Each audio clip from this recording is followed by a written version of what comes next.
Good evening. This is Dave, K2JLV, current president for the Overlook Mountain Amateur Radio Club. And tonight is the second Tuesday presentation for February of 2022. And we will have a presentation by Neil Goldstein, W2NDG, on kits and kit building. So take it away, Neil. All right. Let me share the screen here. Part of what I talk about here is what got me into this, and we'll cover some of that. I've done this presentation before. There's one slide in here that's set up for people who don't know me, but I think there's a couple of new people here. So anyway,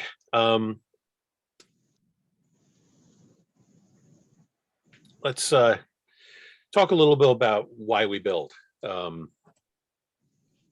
It's a ham radio thing to build kits, and I mean it's fun if you like building things, model building.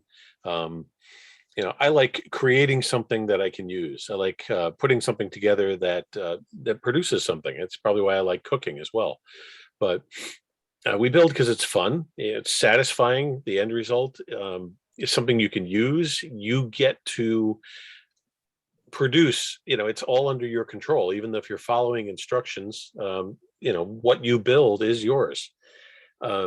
There's a lot of legacy to kit building, and the hams of yore, when ham radio was in its infancy, there were no commercial products, and hams built their own stuff. And as new technologies come out, we see something similar to that. If you want to get into new aspects of ham radio, new technologies, there's so much homebrew when things first come out. The first ham I knew was W1PVC from Norwalk, Connecticut. He was my uncle, Uncle Win Bruntill. And he had a shack in the basement of his house in Norwalk, and he was an RF engineer by trade. He did this stuff for a living. But my mother used to tell me that during the Depression, when she was a little girl, my uncle had a radio in the corner of the living room that he had built himself. And that stayed with him. When I was a kid and I used to watch him work in his shack in the house, part of his setup was all home built. He had this giant tuning coil with something that looked like part of a set of jumper cables that he would move around on it to tune up. And that's where it all began. And it's still there. A lot of you have heard me talking about something which is probably arriving Friday or Saturday, which is a transceiver built for one of our new bands, 630 meters. But guess what? There are no commercial antennas for that band. There's nothing I can just buy. I'm going to have to homebrew something because this is all very new, as are most of the rigs that'll operate in that band too. So little history about me. I started in radio at age 7, just listening to them. And I was always into those Radio Shack electronic kits with the spring terminals. I started with that, and then built a couple of solder kits. I built an AM transistor radio, which I found one used and built again about a year ago. Built a shortwave radio. Radio Shack used to have a line of things called P-box kits, which we'll see here. A lot of stuff like that. When I became a ham again, I returned to kit building. I wanted to start building stuff. Built a couple of simple things just to get back into it.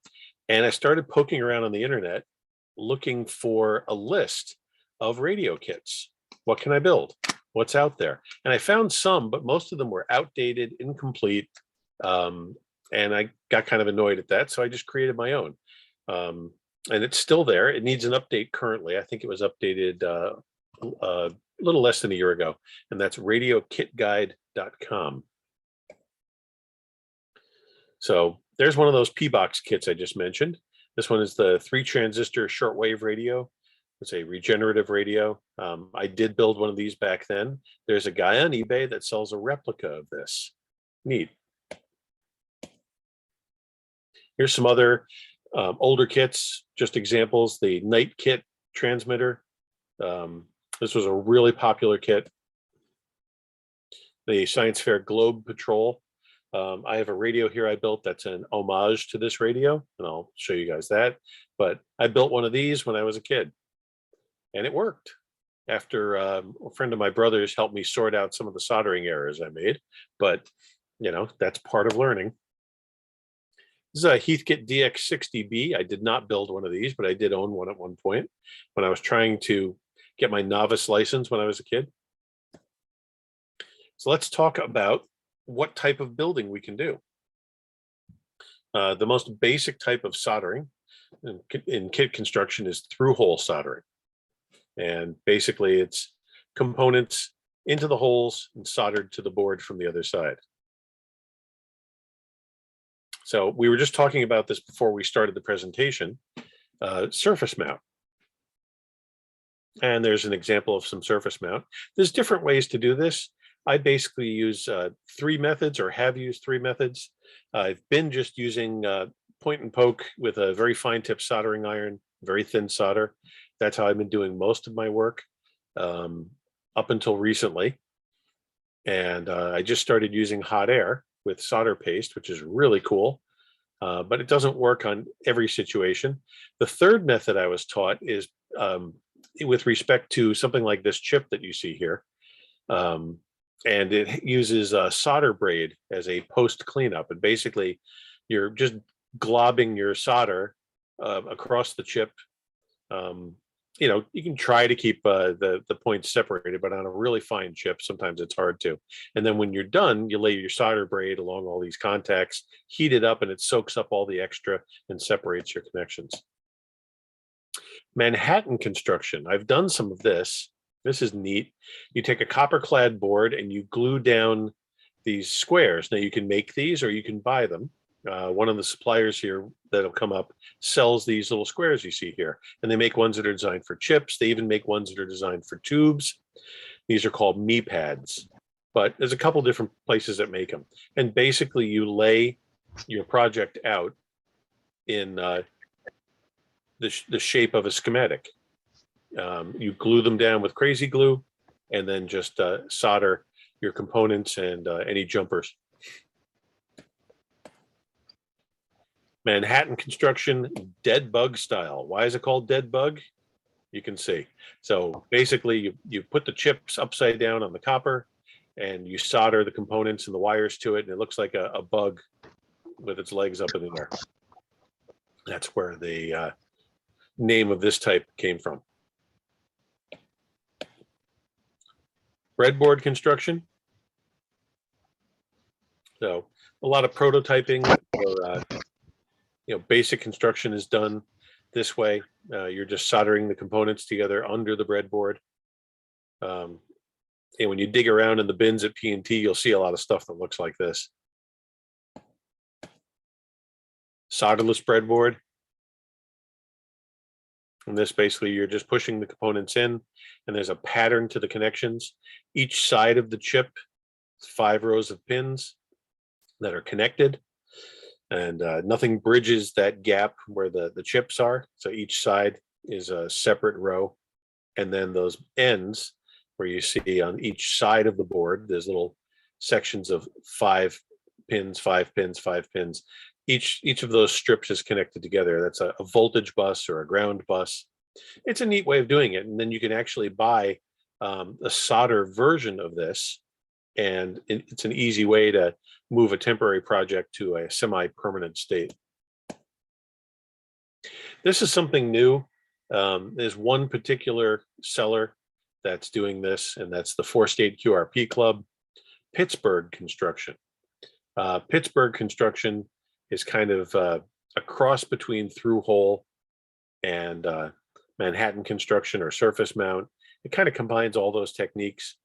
And basically, you have a board with these pads, and your surface mount soldering the components to one side of the board instead of putting them through holes.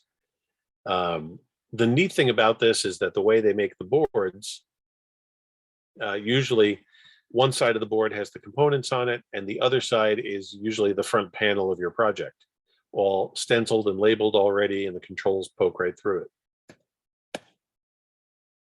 Let's talk about tools. So This meter, which is actually sitting right next to me right now, necessity of kit building, especially if you're colorblind like I am. I test all of my resistors because I don't trust my eyes. Sometimes I can tell them apart if I know what I'm looking for. You keep your color code guide around or memorize it, but I always double check them because sometimes for my eyes the colors get a little too close. This is a Harbor Freight test meter. They're fine for the job, really. I also have a nice Fluke bench meter. Good set of pliers, different sizes, shapes. The two most important pliers in kit building will be a needle nose and an angle cutter. Can never have enough of these things. And it's another Harbor Freight item. If you look in the electrical section, they sell a pack of these, I think 10 of them or so, fairly cheap, but can never have enough alligator jumpers.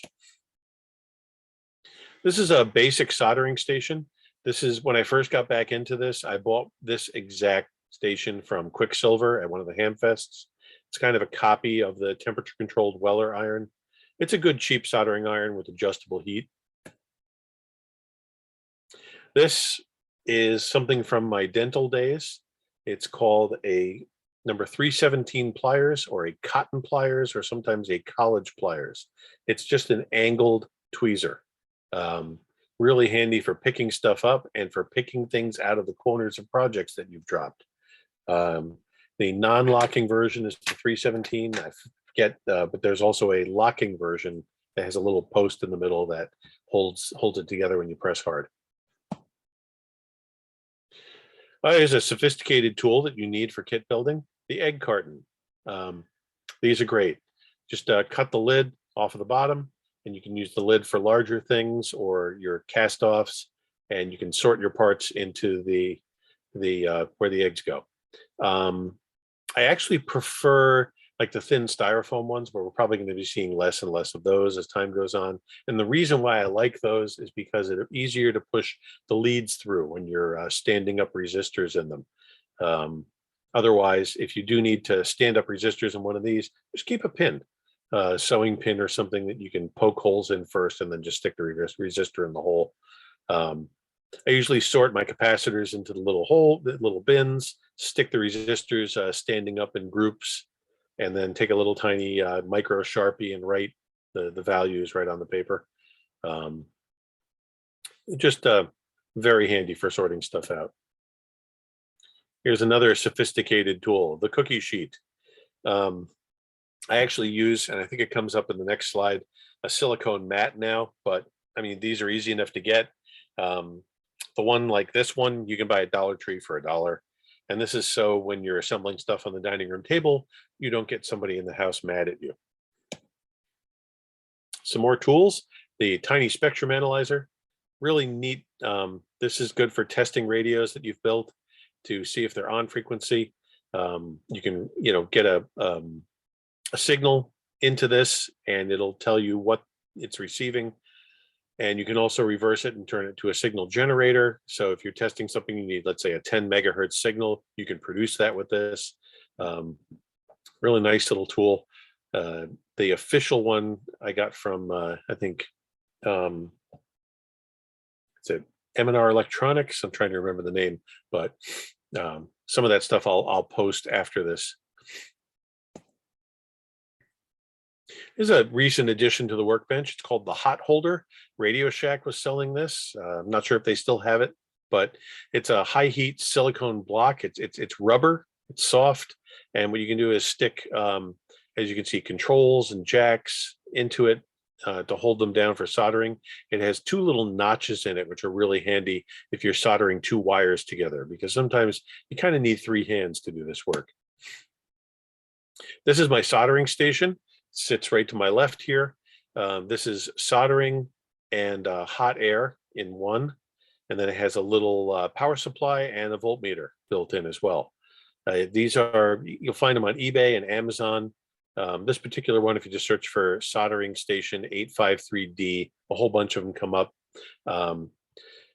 Yeah, I mean, they're inexpensive Chinese made soldering stations, but I would suggest getting it from Amazon, because then if you do happen to get a bad one, Amazon's good with covering their stuff and replacing it. But I found reading the reviews that most people don't have trouble with them. And this has been a great soldering station. It takes the same tips as the popular Heiko irons. So plenty of tips for it. I have more pliers in here. The reason why I stuck this one in here is just there's a wire stripper in here and as well. But if you are frequenting flea markets and yard sales through the summer, you'll find a lot of times people have just extra pliers laying around in packages and boxes, and you can pick up some of these incredibly cheap. And you can never have enough pliers, because sometimes you do put little notches and dents in them while you're working with them.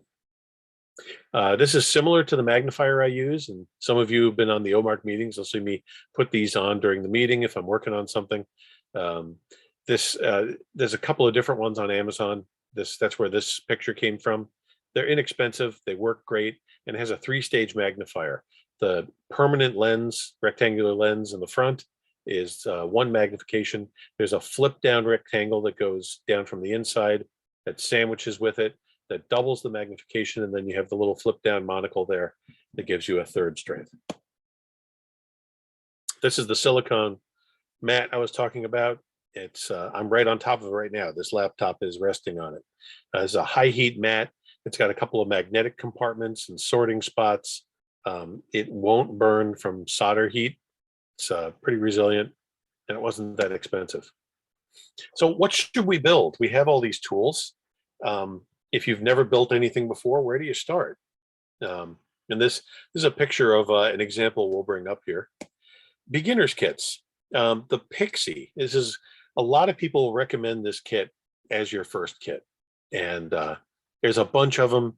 AliExpress.com, eBay, Banggood.com, a lot of those Chinese suppliers. And they usually come with a crystal for 40 meters. And this is what one style looks like. There's a couple different styles of these. If you buy, I've seen where you can buy 10 of them at a time, get a 10-pack of them. And if you do that, the price gets down sometimes to less than $3 a kit, which is insane. But usually they run between $3 and $7 each. Couple of pitfalls to these. It is an easy kit to build, even though the parts are in kind of tight. One of the issues is that the crystal is for 7.023. That, I believe, is in the extra part of the 40 meter CW band. So you would want to grab some crystals and bring this up to a higher frequency.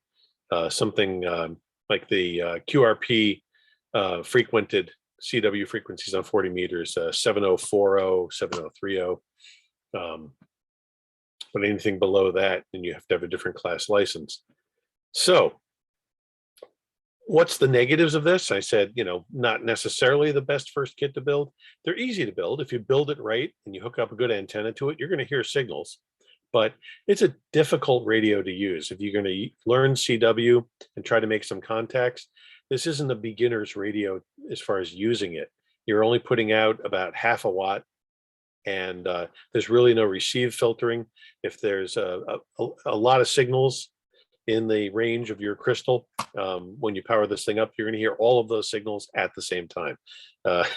So you have to have a pretty good ear for this, but they're usable and they work, and it's a good proof of concept. One neat thing about the Pixie is that there are so many mods for this radio. There's lots of projects to turn it into a better radio. We'll look at the kit guide before I go away here, but I do list a company in the kit guide that sells a better version of this, where you can also pick your choice of crystals. You can also build these for other bands. If you just, Google Pixie kit transceiver, you'll get a lot of web pages supporting that, but you can get lists of the components you need to swap to build this for, 30 meters, 20 meters, 15 meters, whatever. This is the little squall from QRPME.com. Rex Harper is a funny guy, and he sells most of his kits in tuna fish cans. He has, bulk ordered empty blank cans, and he packages the kits in the can, and you get a round circuit board, and you pull the top off the can, take the board and all the components, and you put this together. It's basically designed from the original Pixie design. So it's similar to the kit we just looked at, but just improved and designed for experimentation. Some of the parts are socketed, and it has band modules. So you can build this thing and have little band modules so you can change frequencies. So you're not locked to one band, and you can have multiple modules with different crystals on them, or even socket the crystal, however you want to do it. So a little better. This is a little more to build. This one, the Splinter 2 from Breadboard Radio. This is a separate receiver and transmitter on one board to make a transceiver. Costs a little more than the other ones, but every review I've ever read of this kit just says it's an excellent radio. It's a good first build. And he gives you a 40-meter crystal. I believe it still has like a band switch, so you can switch between two of them.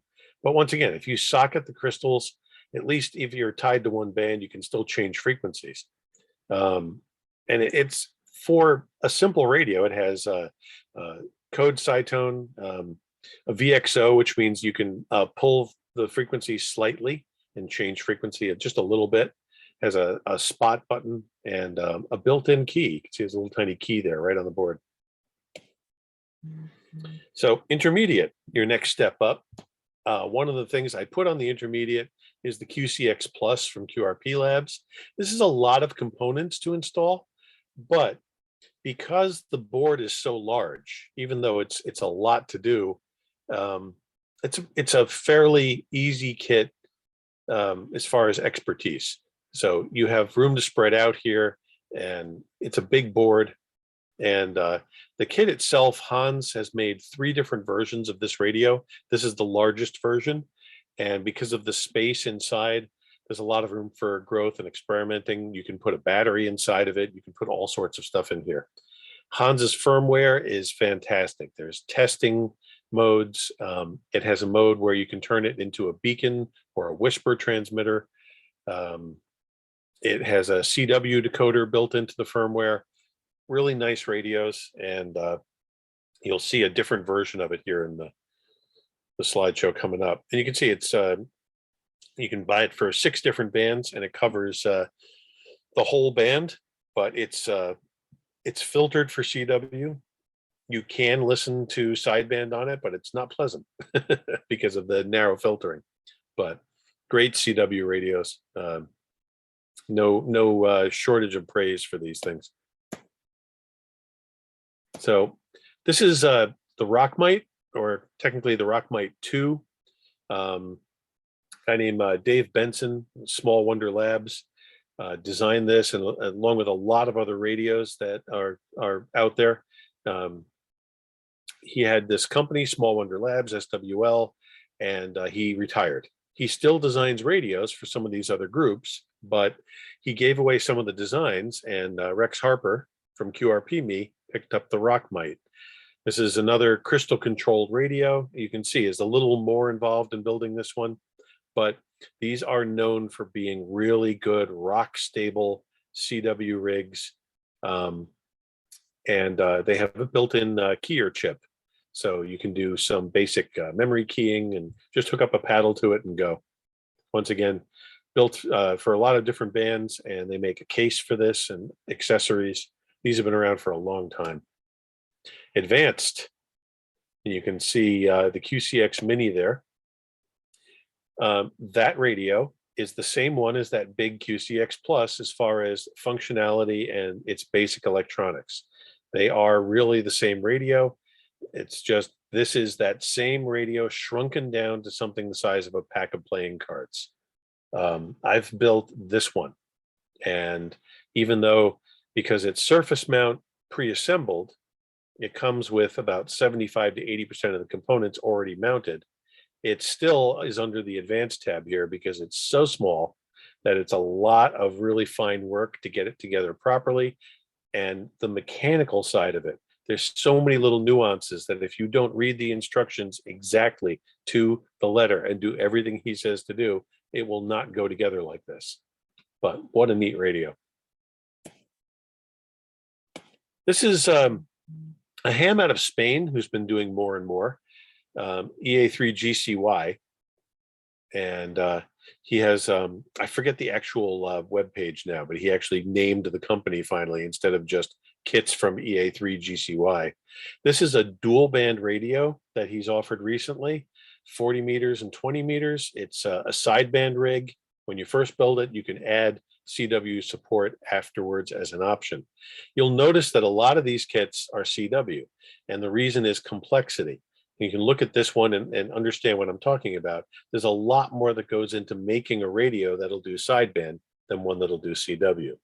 I always plug, learning CW. A lot of you know that I do a class for the Long Island CW Club.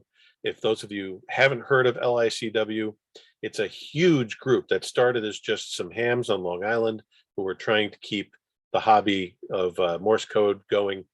And they came up with a method of teaching Morse code over Zoom long before the pandemic.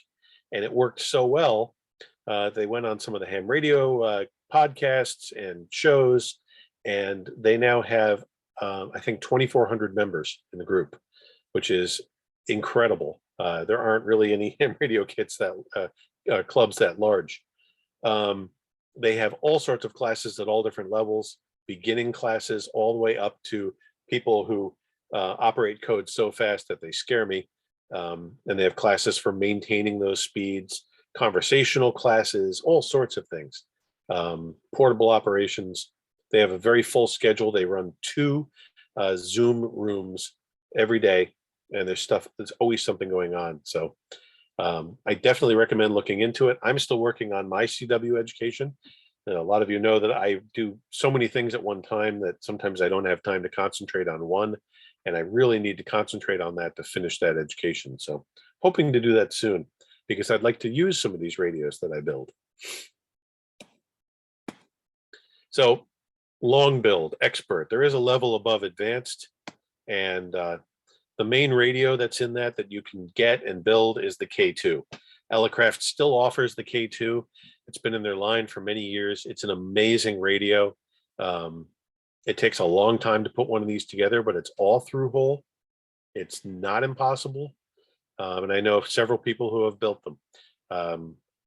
I hope these still exist when I retire, because that's when I'll finally have time to do one, but I have a feeling they may not be around then. But if they are, that's probably when I'll choose to do one. But what a neat radio. And you can build it basic level, I think is 10 watts CW, and you can go all the way up to a 100-watt version that does sideband and everything. This is another one. The availability of this radio is kind of on again, off again, similar in construction to the Alvacraft. It's a lot of work. It's an amazing radio. I think it costs 2 to 3 times what the Alvacraft does, though.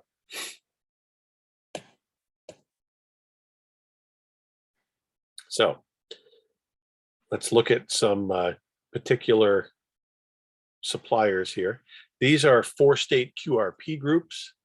The 4-state QRP group is a club with no dues. The way you join the club is to join their Groups IO group. Once you join it, you're a member of their club. They have a huge event they run called Ozark Con every year, a big ham radio convention out in the West. And they support all their activities and the Ozark Con by selling kits. They are known for their kits. So these, as they're coming up, the top left one is the Ozark 17, a surface mount kit. The one on the right is the Cricket. They sell this for a number of different bands. And the creator of this, NM0S, also sells them direct on eBay. So sometimes when 4-state QRP discontinues one of his kits, he'll continue to sell it through his eBay store. If you look at this board, it's one of the things I really like about this kit. See the spirals? Those are the inductors. So there's no toroids to wind. That's how he did the inductors on this board, is they're etched into the board. Really cool design. The only negative to doing that is this is a 30-meter kit. It's going to remain a 30-meter kit unless you want to bypass those coils and wind your own toroids. But he sells them for different bands, and they're inexpensive. This is the Nouveau 75. This is an AM rig. for operating on the 75 meter AM portion of the band. It doesn't put out a whole lot of watts, but you can still talk to people with QRP, get in on like the Sunday morning AM carrier net or one of those nets that pops up on there. This is the Hilltopper, really popular CW rig that's come out. It is a digital synthesized radio. It's not analog tuning. The reason why there's no display is that different combinations of pressing the function button and using the dials, it will chirp out the frequency in Morse code to you. So you know where you're tuning. Here's one of those Pixies we talked about earlier. These are some of the AliExpress and cheap eBay kits. There's a couple of different ones. One's called the 49er, one's called Frog Sounds. I think some of these are just poorly translated where they got their names, but they're all basic kits in different forms and different levels of functionality. See, there's another one. These are all slightly different. This I think is the 49er, and there's a project to take that radio and turn it into a fancy digitally tuned CW rig. It was in QST a few years back. This is called the Super Rockmite. It's supposed to be something that they took from the Rockmite design that we looked at earlier. The reviews I've read of these radios basically say it has nothing in common with that radio at all, but it shows up on other names sometimes as the Octopus. Another one, I don't know where the translation came for that one, but they'll call it the Octopus rig. There's different versions of this. You'll notice there's a serial port on this one on the right. You can actually do some CW programming on this with a serial cable. The funniest version of this one is the newest digitally tuned one, which is silly because rock in Rockmite means crystal or rock bound or single frequency, and they have a digitally tuned version of it now. Kind of funny. This is a little tuner, QRP tuner that these companies also offer that you'll see. This is QRPkits.com. Used to be Hendrix QRP, now it's Pacific Antenna. Not all of these radios are available today. They've had some going in and out of supply since Pacific Antenna took over, but they do make a series of nice kits. I know one that is still available that's a really cool kit is this one, the KD1JV Survivor. This is another famous designer who built this one. It's Steven Weber. And I've been communicating with Steven a little bit over email. I've built a few of his kits over the last couple of years, and I had acquired a 20-year-old kit of his, and he assisted me with getting it up and running. Sometimes I'll buy unbuilt old kits. They're always fun, and every now and then something will be missing or I'll need some help getting it together. It's pretty amazing that the original designer of a kit will still support it 20 years later. Some of these guys are great, and Steven is known as being one of the better kit designers in the business. Here's another one, another Steven Weber design, the Tri-Band. You get to pick which 3 bands you're building it for. I have an unbuilt one of these here that I do intend to get together. That's another one that I bought used unbuilt. This is the EA3GCY, the Spanish kit company that I mentioned before, some of his offerings. The one on the bottom is a unique kit. It's an easier build than most. If you want to build something that'll do sideband, this is actually a dual sideband rig, which is a lot easier to do than a single sideband. And what that means is that you're putting out the upper and the lower sideband at the same time. Is that a problem? Maybe. It'll confuse some people, but you're operating QRP. But you can go on to 40 meters or 20 meters, depending on which one you build, and people will be able to talk to you. They just have to find the right half of your signal. That's all.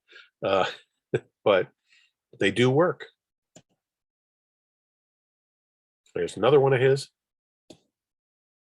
and the dual band one that we saw before.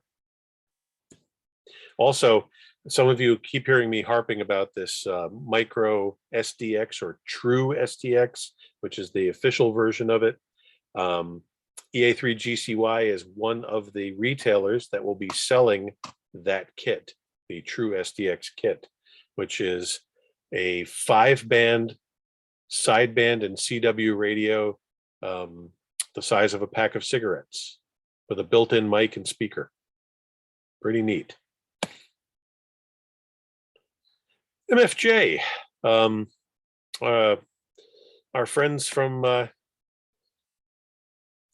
Southwest here, well, I guess Midwest, they do make some kits.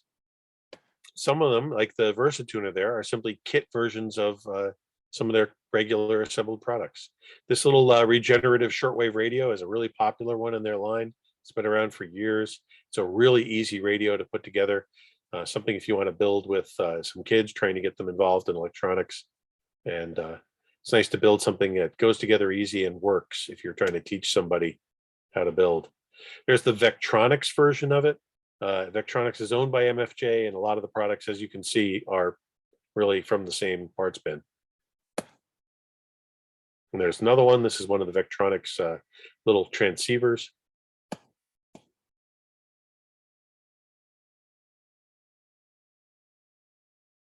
This is QRPME, the tuna can guy. These are the radios we already looked at. Here's some other ones. This is the Sudden Storm receiver. And the Super Tuna 2 transmitter, another one that comes with band packs. Like I said, Rex is a great guy. He's also the maker of those me pads, and he's got a great sense of humor. He does build-a-thons around the country. He'll come in and do a build-a-thon for a club or a group. And sometimes he'll design a kit just for your build-a-thon. So here's some of his accessories. There's those me squares and me pads. Here's the ones for tubes. This is cool, called Blocktoids. It's the me squares, permanent on a board, but designed to fit into an Altoids tin. Great for prototyping an Altoids tin project. And this is a little proto board that fits in Altoids tin, also from QRPME. This is 5-com. Tony Parks, who invented the Soft Rock SDR receivers, and there's also a transceiver, the Soft Rock RXTX. Tony announced that he was retiring a few years ago, but then he didn't retire. But he's still building radios, or shipping them out, still getting the kits together, but much slower than he used to. But if you go to 5-com, you'll see, some of it's available, some of it's not. One of the things I got from here recently is one of the few that he will only sell fully assembled is the LF transceiver. I ordered a 630 meter transceiver from him, which is due to arrive Saturday. And it's such a difficult radio to build because of the crazy coils that have to go on it, that he'll only sell it assembled. But I have a couple of his transceivers, one that I built, one that I didn't. So that's an RXTX ensemble. That's the one I have. This is a 1 watt transceiver that you hook up to your computer and run it with one of the SDR programs. They're usually dual or tri-band. You get to pick which bands. And like I said, 1 watt, but there's plenty of little amps made for these. And it'll pretty much work any mode that you can set up in your software. There's a UK source for kits, and about every year he rotates the kits. They're constantly changing, but this is Walford. The website is walfords.net. Don't worry about all this. They're all on my webpage, and like I said, I'll post something as a guide on my webpage either later tonight or tomorrow, so you have all the links. But this guy from England, he has a lot of really neat kits, and he sells them in 3 levels: beginner, intermediate, and advanced. And he publishes a newsletter, I think quarterly, called Hot Iron. Neat stuff. This is Breadboard Radio. I mentioned their one radio is one of my favorite beginners rigs. This is some of his other stuff. This is a new one for him. If you want a 60-meter CW transceiver, the Woodpecker 60, and he just released the Woodpecker 40, which is a 40-meter CW transceiver. Looks just like this, that has switchable crystals, so you can set it up for 2 different frequencies and switch them from the front. There's the Splinter 2, the one I mentioned earlier, with the little key right on the board. And the wood chip transmitter. He's got a bunch of things. They all come with those wooden bases, and he encourages you to paint them whatever color you want, and then stencil, do the decals, and send them a picture when you're done.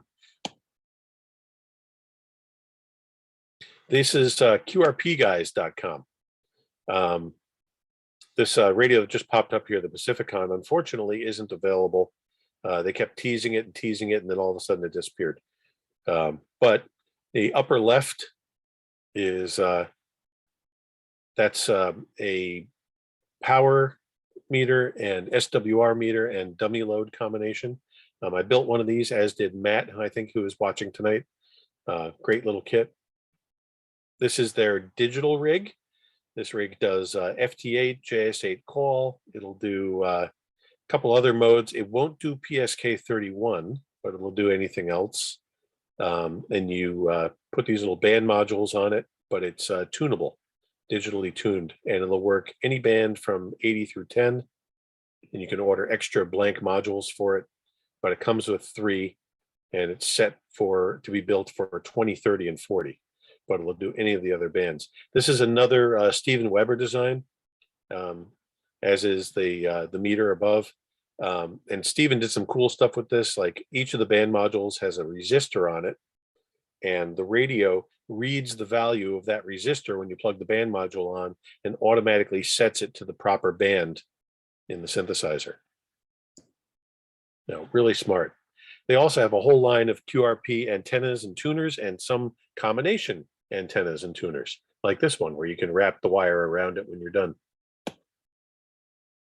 There's a couple more. This is their new DC 10, 12, 15 meter. They released this rig for the new peaking sunspot cycle, to have something that covered the high bands. It uses the same synthesizer as the digital radio, and you can buy it without that and just make it a analog tuned tri-band radio, or add the synthesizer and it's a digitally tuned tri-band radio. Here's a new seller.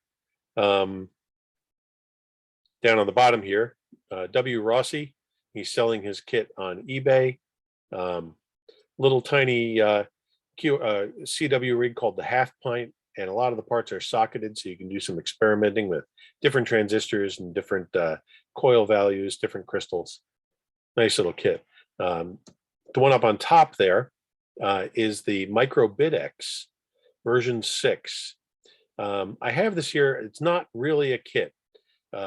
It's about as much of a kit as Legos are. It basically, you get 2 boards, connectors, and the display and the case, and you just kind of screw everything together and put the connectors together, and that's the radio. They sell for $220. They come from India, and it's a 10 through 80 radio.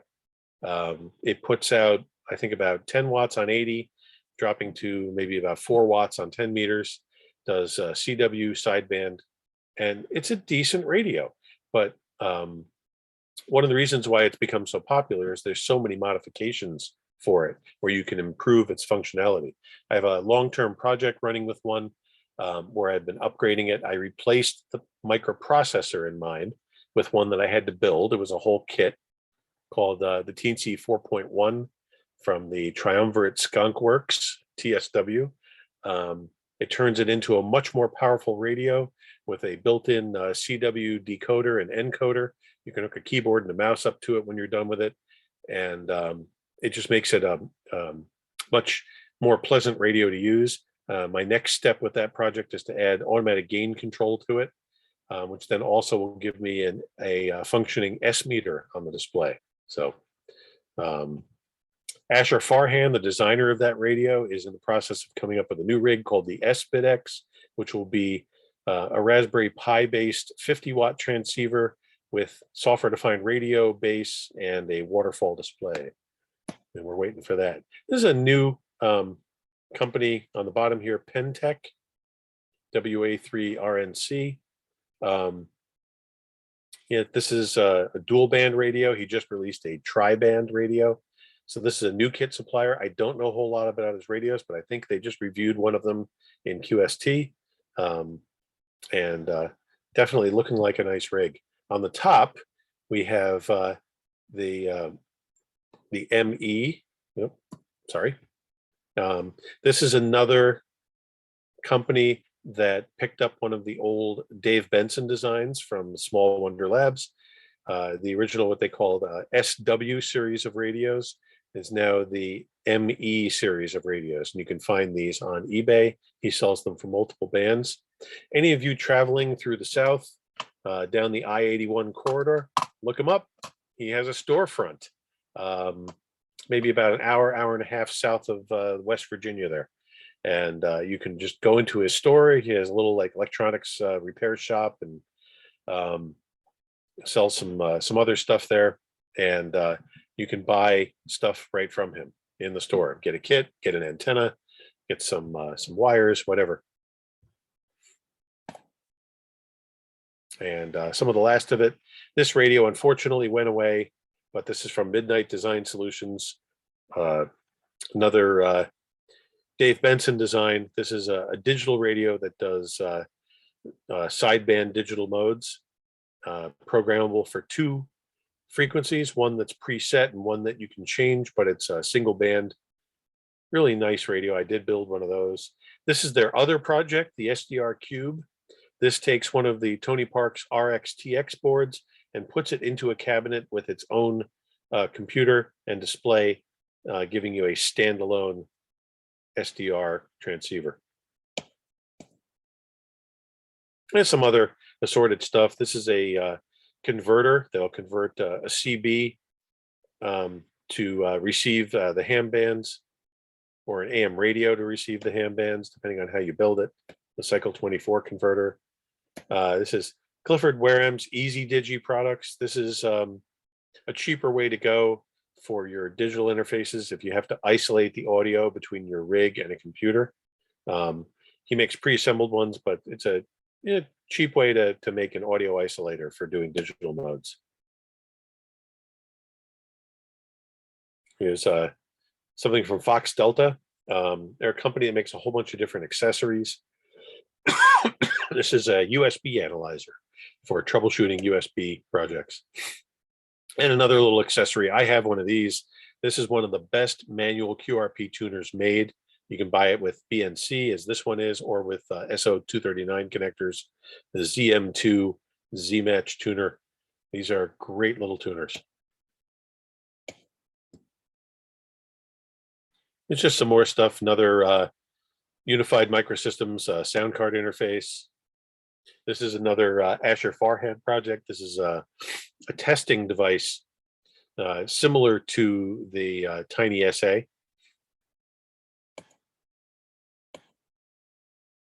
The Hard Rock 50, one of the best amplifier kits out there. It's a 50-watt amp designed to be used with something like the KX2, KX3, or the Soft Rock transceivers. Different options available, including an auto tuner. Here's White Rock mini pedals from Electronics USA. All right. This is, I think, Dan's. Yeah. I'm sorry, the information bar is covering up some of this stuff, and that's why I can't always see what's at the top of the screen. But Dan's, I think, is temporarily down. I think he's taking a vacation or some time off.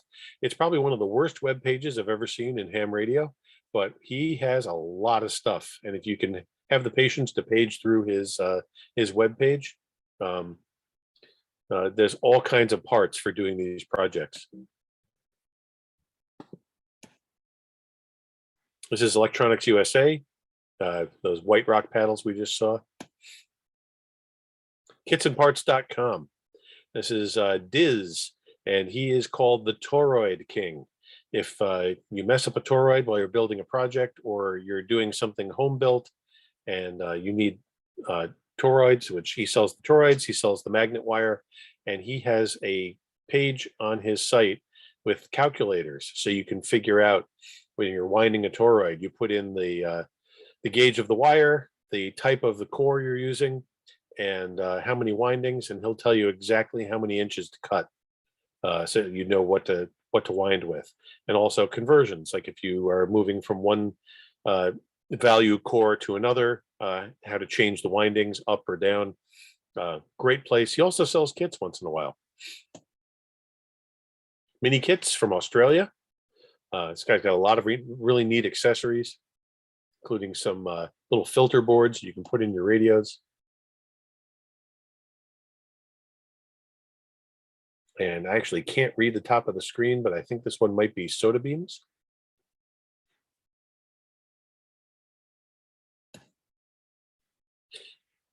On the Radio Kit Guide page, I have a link up towards the top of it for sources, parts, and surplus outlets. One of my favorites is All Electronics, the one on the left there. And they're outlets for a lot of parts, but the stock is kind of rotating. Think of it as like an online P&T surplus, but with a lot more electronics. Everything's organized. You got to check weekly, every other week, because the stuff frequently changes. But I have another web page which is linked from the top of the kit guide, which lists the companies like this that still exist, because a lot of them have gone away. But like these three are still around. And it was getting a Marlon P. Jones catalog, the one in the middle, in the mail is what sparked me to put that page together. So, and hopefully your workbench doesn't look like this. But I'd like to thank everybody for watching the presentation part. I'll unshare the screen and take any questions, do some show and tell. I have some of the things I've built here next to me. Some of the radios you saw in the show as well. I'll post on my blog, which is the fofio.blogspot.com there, the links to all the relevant stuff from the presentation. And I'll put a link to it up on the Facebook page and send it out via Groups.io as well. So you'll have all of that. And once again, radiokitguide.com is where most of the kits are listed. So let me unshare. And that's the main part of the presentation. If anybody wants to see anything particular or ask questions, I know there's a lot in the chat. I'm going to page through that here. All right. Bunch of stuff here. Kimiko, you asked what was easiest for beginners. Hopefully I answered you there, but there is other stuff. There's a company called Elenco, E-L-E-N-C-O, that makes a lot of maybe non-ham radio kits, but beginners stuff. And I think they even make a learning to solder kit. You also find sometimes at Barnes and Noble, and also on Amazon, they make the Make magazine, M-A-K-E, sells a whole project, learning to solder, that comes with one of the Elenco radio kits, I believe. And I think it comes with a soldering iron and solder and everything. So, all right. Let's see who else was asking.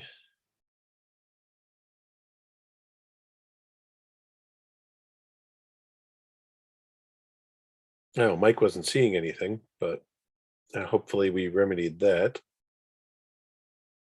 Oh, your dad had a lot of oscilloscopes. Interesting you should bring that up. I do have a giant oscilloscope here in the shack, but I recently purchased,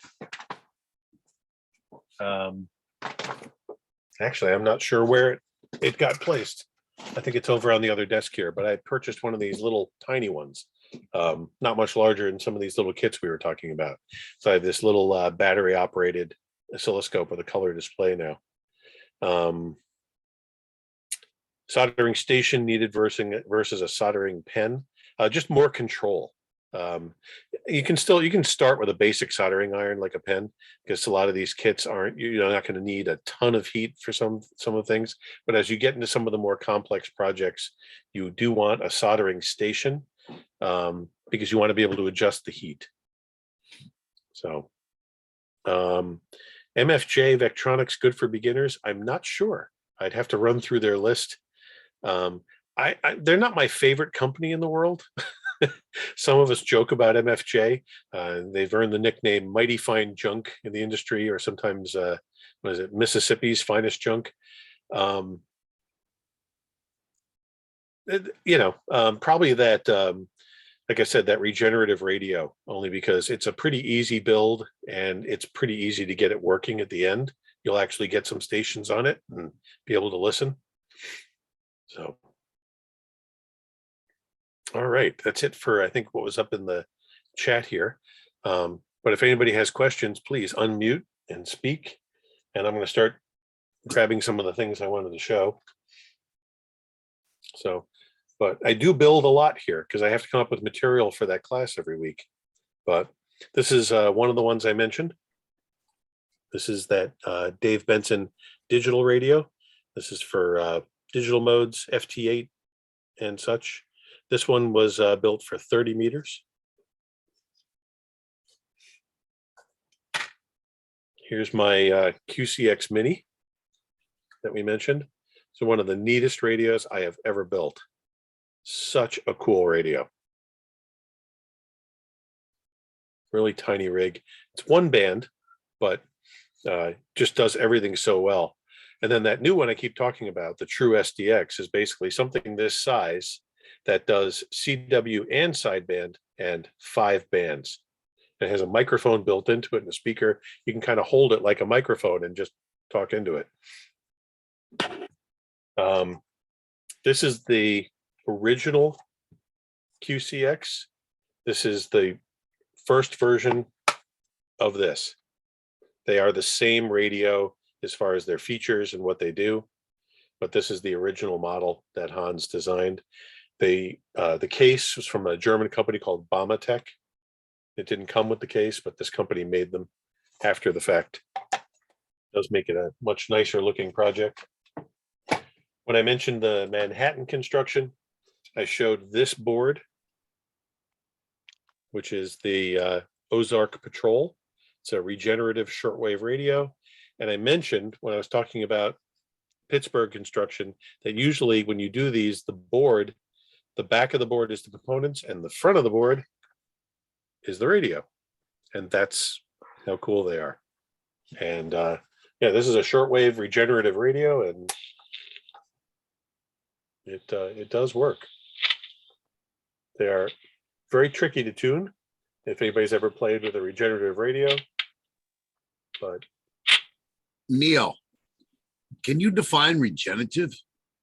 Regenerative radios, before the, I don't want to get too technical because I don't understand it to the letter either. But what a regenerative radio did to be able to modulate audio was it created feedback within the radio circuit.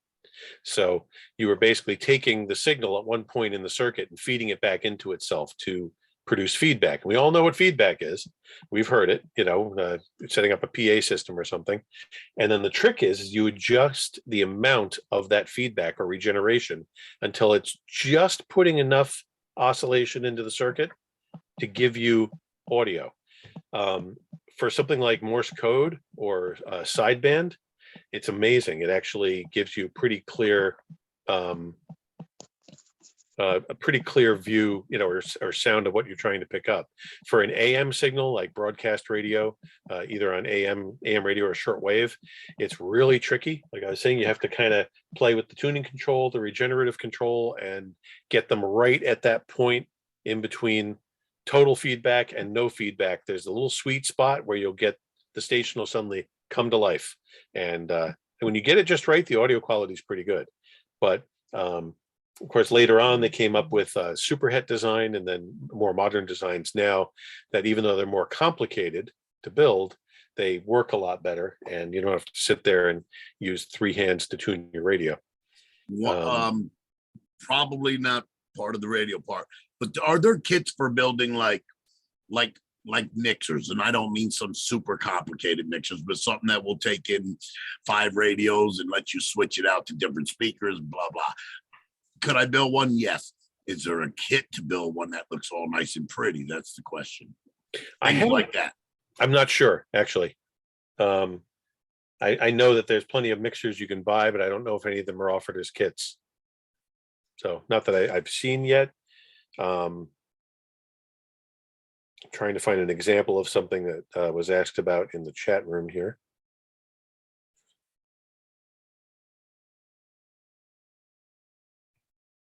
There we go.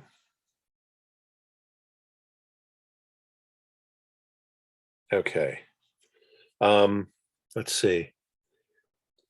Kimiko, you wanted to know what a waterfall display was. So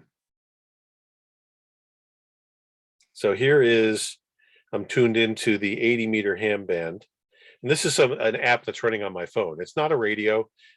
It's tuned into somebody's software-defined radio somewhere else in the world, but it'll give you the same kind of view as to what we're talking about. There's a number of radios out there, like somebody who answered you mentioned the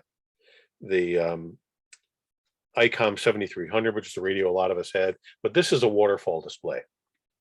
This is what it looks like, and you'll see it's moving. This one happens to be moving up. The one on the ICOM rig moves down, I think. Maybe I'm wrong. No, I think it goes up. I don't have the radio by me, but it's a graphical way of, tuning your radio and seeing all of the signals, not just the one you're tuned into. So usually there's a line showing where you're tuned, and then if a signal suddenly appears above or below where you're tuned in, you can touch it or tune to it. It's very popular on a lot of these newer radios, and the only problem for me with waterfall displays is once you get used to them, it's hard to not have them. So let's see. All right. Is the bigger QCX easier to build? Yes, definitely. It's still a lot of components. And I went through the medium-sized one I showed you is not available anymore. This was the original version of it. And this was a lot of work because it's so many parts. But the larger version of it is the same radio, just spread out on a much larger board. Is that Mike showing off his, yeah, Mike, hold in the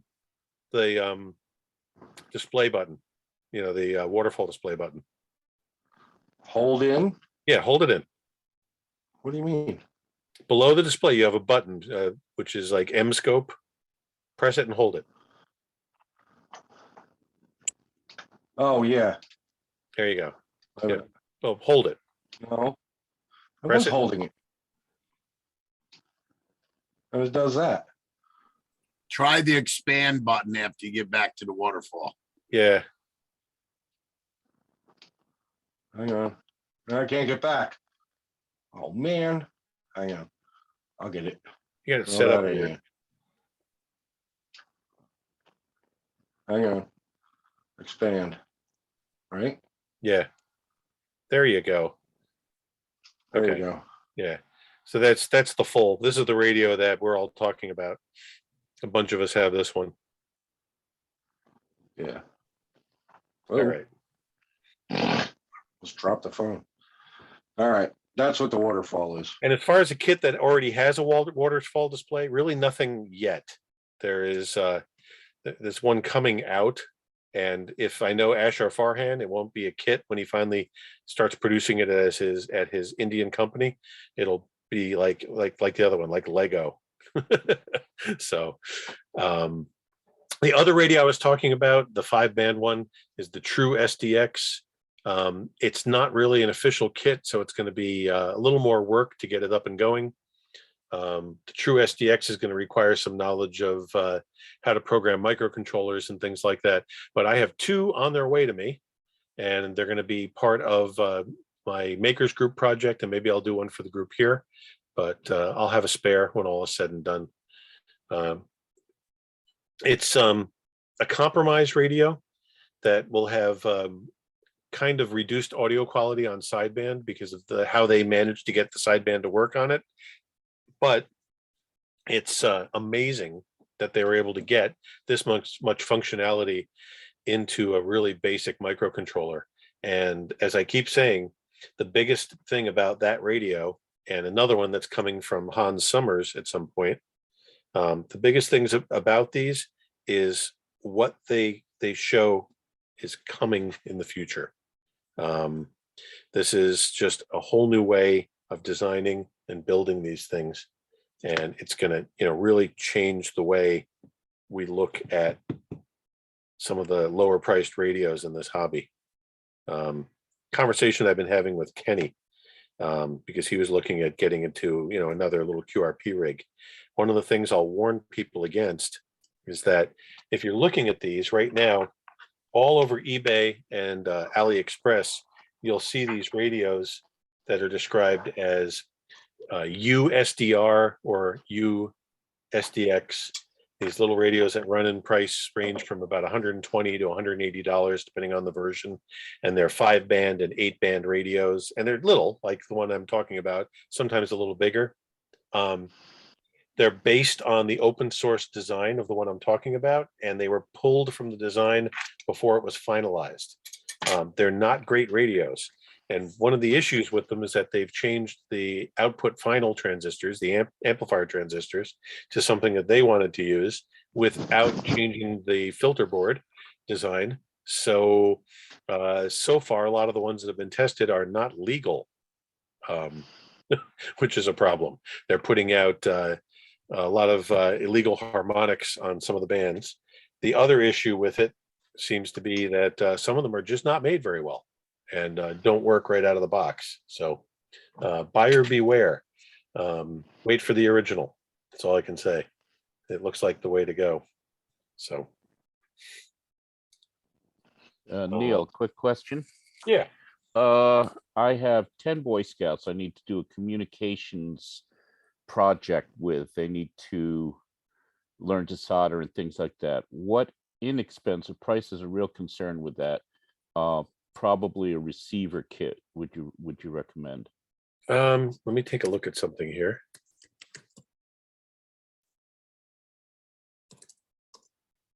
There's the 4-state QRP group has an interesting kit that's pretty easy to build to start.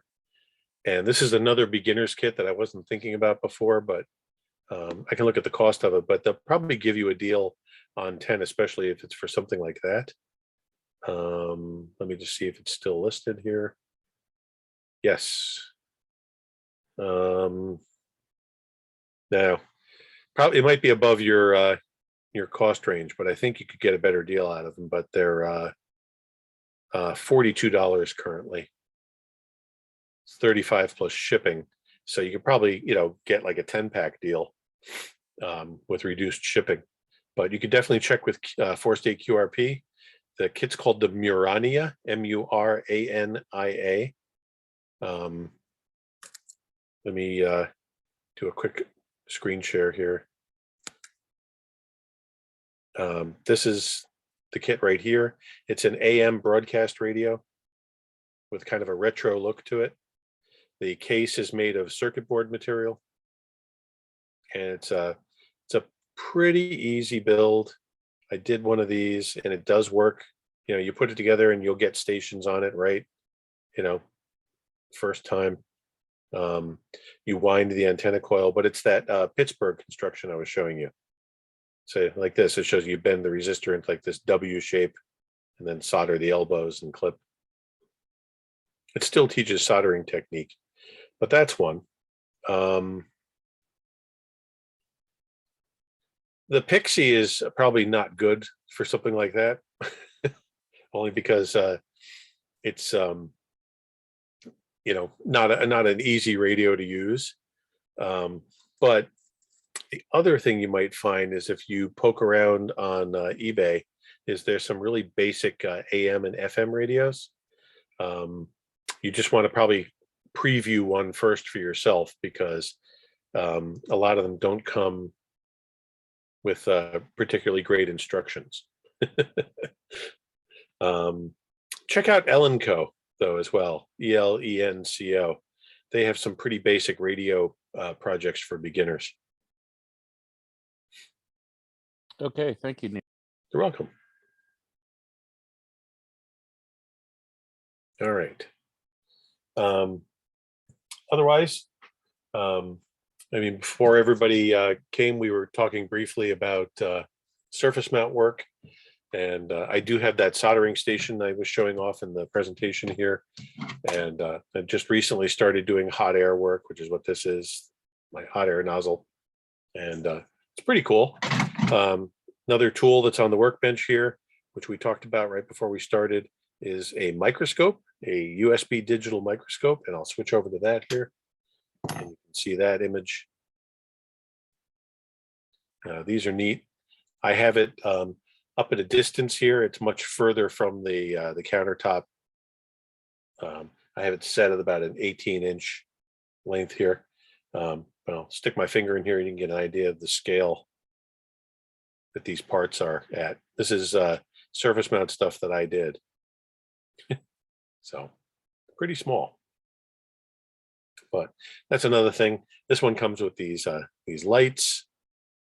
And it's both a USB camera or a recording camera. You can stick an SD card in it, but I have it plugged into the MacBook here.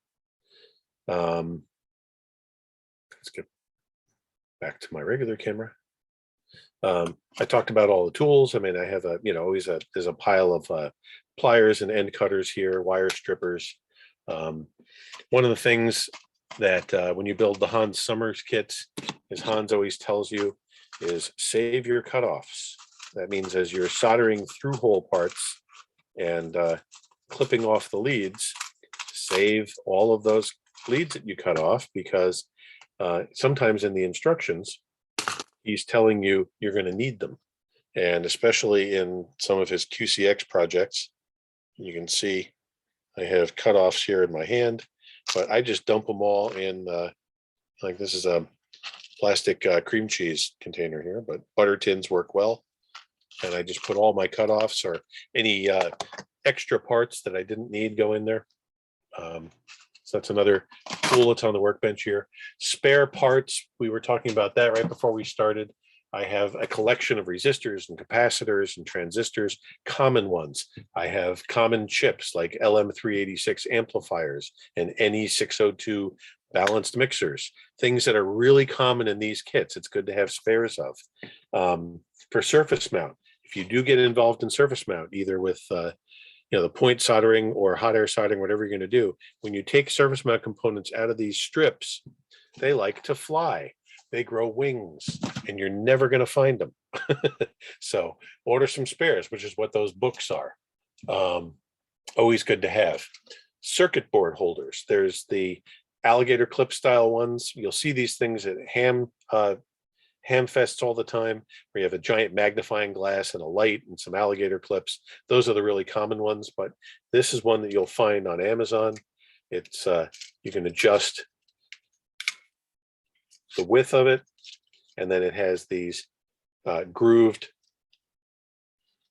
twist mounts on the ends, and you can adjust the tension, and one of them is spring loaded. So you stick a circuit board in here and you can put the components on the one side, flip it over, solder the other side. So it's just another way to get that done. I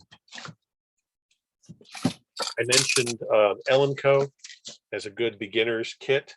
When I first got back into kit building, when I got my ham license 10 years ago, this is the first kit I built when I got back in. This is an Elenco FM radio kit. It's a pretty simple build, not a lot of components, and the detector module is pre-assembled. You solder the whole module on in one shot, but this thing works. It picks up FM and gives you a successful build.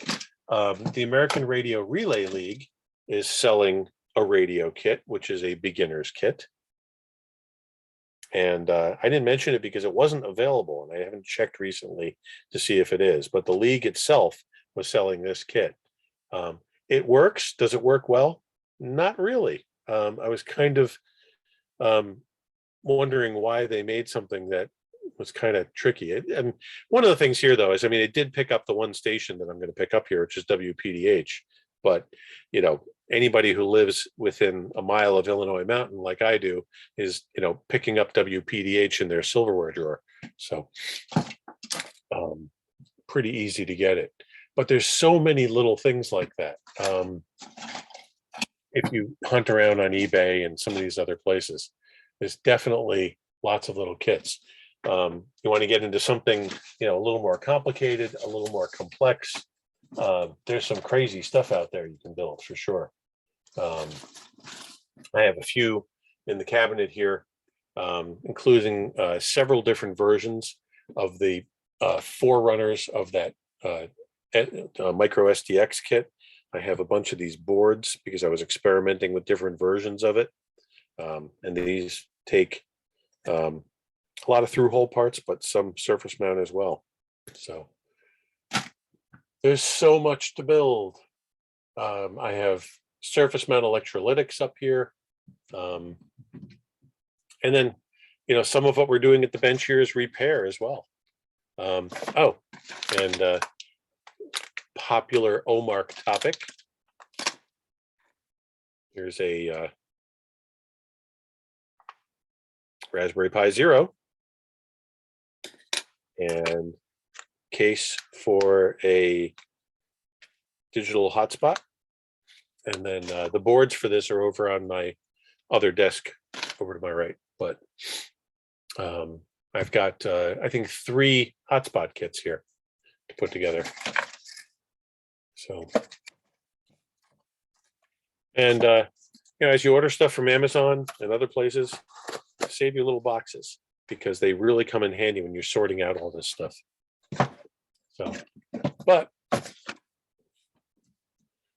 also helps to have a workbench. I do love this room. It's been a lot of fun. Neil, you had mentioned a makers group. Are you planning a makers day or anything for people to come to learn and help get started? No, this is just, it's a class I teach for the Long Island CW Club. So if you're a member of W2LCW, you can attend that class. It's on Wednesday nights and we record it, and every class I've done is in the archive for review. So sometimes it's just me sitting at the bench here, taking questions and answering them. But usually it's me showing slides and videos of what I built that week.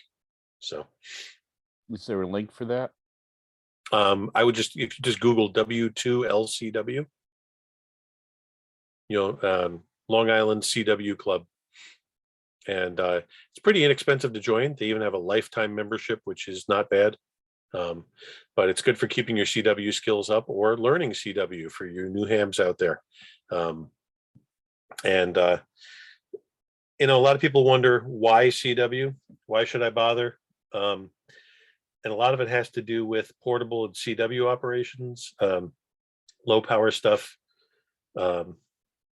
It's a lot easier to get somebody to hear you with 1 watt with CW than with sideband. A lot easier, and your low power distance records are always going to be in CW mode. And it's also a much simpler radio to build. And as you've seen, you can get these really tiny feature packed CW rigs. And people are carrying these to the tops of mountains and doing their parks on the air and summits on the air activations with these in CW mode. It's definitely a cool mode to learn. So.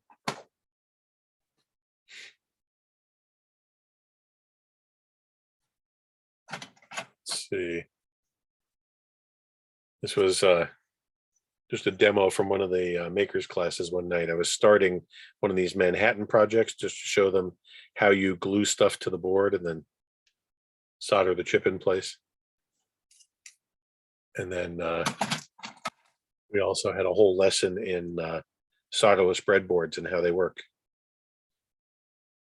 There's some neat solderless breadboard stuff out there as well. I mean, for years they've made these with power supplies built into them. One of the cool things that's come out recently is there are solderless breadboards with Arduino microcontrollers built into the base. So gives you a little more you can do with those projects. Here's another one of these FT8 radios that I built. And this one with changeable band modules. This one I've actually made contacts on. This is with the 40-meter module line.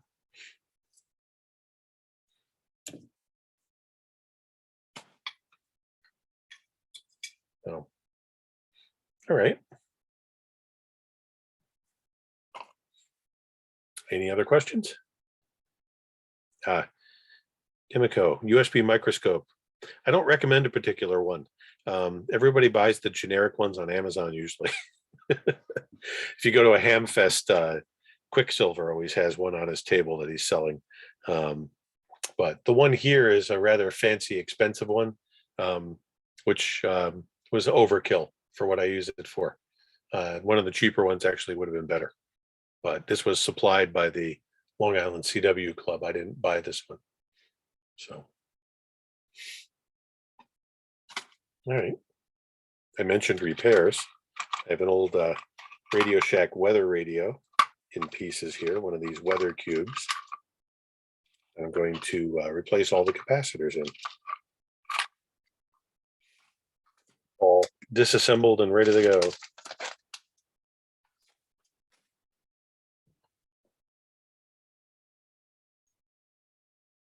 All right. If there's no more questions. All right, Neil, if you're feeling like you're all set there. Yeah. Thank you very much for that. There's a lot of information in there. It's really cool. Appreciate you taking the time. You're welcome. All right. Well, thanks to Neil. And I guess we'll close out the recording here. Thank you, everybody, for showing up tonight. And as I said, this will be up on the OMARC YouTube channel in a day or so. All right. Thank you everybody. so much. You're welcome.